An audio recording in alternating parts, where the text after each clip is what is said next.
runtii sharaf aynu tahay maanta inaan furno tartanka Serie A degmada Balcad. Tartankan waxaa loo qabtay 22 kooxood. maanta waxaa nasiib u yeeshay inay furaan tartankan kooxda Balcad Star iyo Irdoole. waxaa leeyahay kulan fiican ilaa inuu dhigo. waxaa kaloo aad ugu mahadcelinayaa maamulka degmada Balcad runtii maamul isboorti ah jecel taageerada dhalinyarada oo mahadcelinaynaa. farxad weyn ayay ii tahay inaan daafurno horyaal kubadda cagta degmada Balcad. degmada Balcad waa degmada xadaari ah aad u jecel isboortiga wax walba qurxoon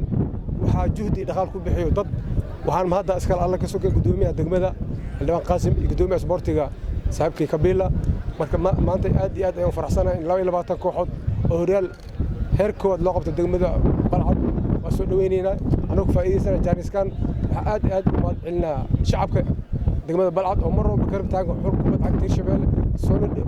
soo dhaweeyo sidoo kale maanta jaanis waxa soo helnay gudoomiyaha guddiga garsoor xeer kubadda cagta Sarwiish iyo gudoomiyaha degmada Balcad yaanu gudoomiyaha kubadda cagta Hirshabelle waxaan ku aaminay in 30 garsoor kubadda cagta tababar loo qabto mar dhow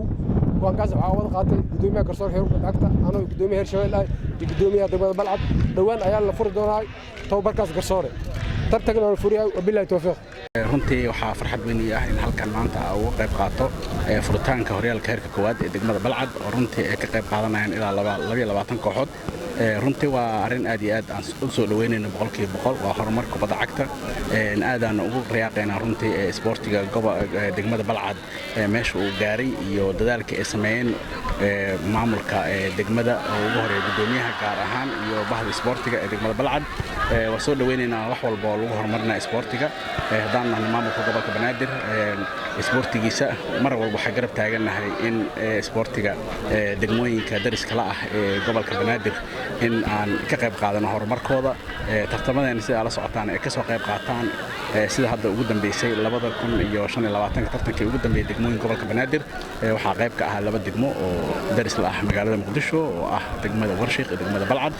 degmooyin kale oo dariska la ah aad ugu soo dhaweynayna haddii Ilaahay yiraahdo anaga mar walba maamulka isboortiga gobolka Banaadir danaha caasimadana aan ahay guud ahaan maamulka gobolka Banaadir waxaan dhiirigelinaynaa ciyaaraha dalka iyo dhalinyarada haddii Ilaahay yiraahdo sida uu sheegay gudoomiyaha ururka kubadda cagta ee degmada Hirshabelle waxaa maanta halkan iskula qaadanay in aan tababar xagga garsoorka lagu qaban doono degmada Balcad dhawaan insha Allah isbuucii soo socdo oo ay ka qayb qaadan doonaan ilaa 30 garsoore oo cusub halkan loogu furi doono seminar shan maalmood socod doono oo xiriirka Soomaaliya kubadda cagta bixin doonaan haddii Ilaahay yiraahdo marka tartankan waan soo dhaweynayaa waxaan leeyahay insha Allah tartan wacan wassalaamu calaykum waraxmatullaahi wabarakaatuh. maanta waxaan furaynaa oo joognaa heerka koowaad ee degmada Balcad waxaan mahadcelinaynaa kubadda cagta degmada Balcad oo waqti badan geliyay juhdi geliyay isboortiga degmada Balcad maanta waxaa soo gabagaboobay bishaada soo dhaafay 2 koob oo kii isboortiga iyo kii waaxaa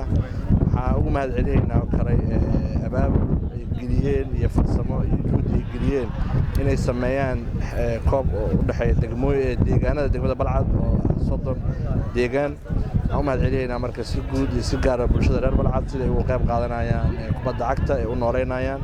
waxaan soo dhaweynaynaa madaxda ka socoto gobolka Banaadir iyo Hirshabelle gudoomiyaha Hirshabelle ee maanta ku dhawaaqeen inay ku qabanayaan degmada Balcad tababarada garsoorka dowlad goboleedka Hirshabelle annagana diyaar u nahay inaan marti gelino waxaa leeyahay marka Balcad waxay noqotay deegaan iyo degmo awood u leh in isboortiska wax badan ka qabato waxaan intaas mahaddeeda iskale ugu mahadcelinaynaa oo nooga mas'uul ah xiriirka kubadda cagta degmada Balcad oo ugu horeeyo Aweys Kabiila gudoomiyaha waxaan leenahay marka maanta oo aan u taagannahay ciyaaro oo xiiso leh Serie A oo aan gaarsiiyeen 22 kooxood waxaan leenahay waa mahadsantihiin baada saxaafadda inta ka soo qayb gashay. Assalaamu calaykum waraxmatullaahi wabarakaatuh.